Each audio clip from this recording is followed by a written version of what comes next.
നമ്മുടെ വീടിൻ്റെ പിന്നാമ്പുറത്ത് ഉപയോഗശൂന്യമായിട്ടുള്ള ആരും ശ്രദ്ധിക്കാത്ത സാധനങ്ങൾ കിടപ്പുണ്ടാകും. അതിൽ ചിലപ്പോൾ പൊട്ടിയ മൺപാത്രങ്ങൾ കാണും. ഉപയോഗയോഗ്യമല്ലാത്ത, ആർക്കും വേണ്ടാത്ത, ആരും ശ്രദ്ധിക്കാത്ത, ഒരു വിലയും ഇല്ലാത്ത പൊട്ടിയ മൺപാത്രങ്ങൾ. ചിലപ്പോൾ വക്ക് പോയതായിരിക്കും, വിള്ളലുണ്ടായതായിരിക്കും. പക്ഷെ ആരെങ്കിലും ആ ഒരു പൊട്ടിയ മൺപാത്രം എടുത്ത് അതിൽ കുറച്ച് മണ്ണ് നിറച്ച് അതിൽ ഒരു ചെടി നട്ട് കുറെ നാൾ കഴിയുമ്പോൾ ആ ചെടി വേര് പിടിച്ച് ആ ചെടിയിൽ നിന്ന് മനോഹരമായിട്ടുള്ള ഒരു പൂവ് ഉണ്ടായി കഴിയുമ്പോൾ പിന്നെ ആ പൊട്ടിയ മൺപാത്രം ഒരു പൊട്ടിയ പാത്രമല്ല, അതൊരു പൂപാത്രമായിട്ട് മാറുകയാണ്. ആളുകൾ കാണുന്നത് പൊട്ടിയ മൺപാത്രമല്ല, വിരിഞ്ഞു നിൽക്കുന്ന ജീവന്റെ സൗന്ദര്യമാണ്. നസ്രത്ത് എന്ന ഗ്രാമം ഈശോ ജനിക്കുന്ന സമയത്ത് ഒരു പേരും അഡ്രസ്സും ഇല്ലാതിരുന്ന ഒരു ഗ്രാമമാണ്. ഭൂമിശാസ്ത്രപരമായി, ചരിത്രപരമായി, സാമ്പത്തികമായി ഒട്ടും പ്രാധാന്യമില്ലാത്ത ഒരു കുഗ്രാമം. ആരും അവിടെ പോയി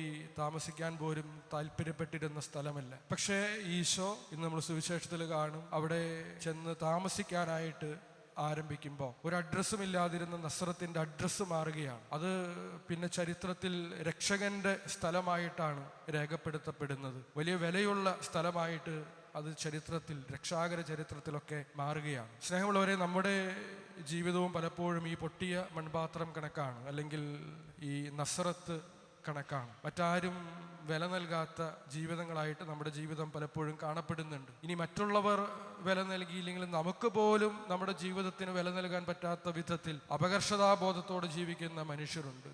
എനിക്ക് സൗന്ദര്യമില്ല, എനിക്ക് സമ്പത്തില്ല, എനിക്ക് സമൂഹത്തിലൊരു സ്റ്റേറ്റസ് ഇല്ല, എന്നെ ആരും പരിഗണിക്കുന്നില്ല, എന്നെ മാറ്റി നിർത്തിയിരിക്കുന്നു, ഞാൻ ഒറ്റപ്പെട്ടു പോകുന്നു സമൂഹത്തിലും കുടുംബത്തിലും.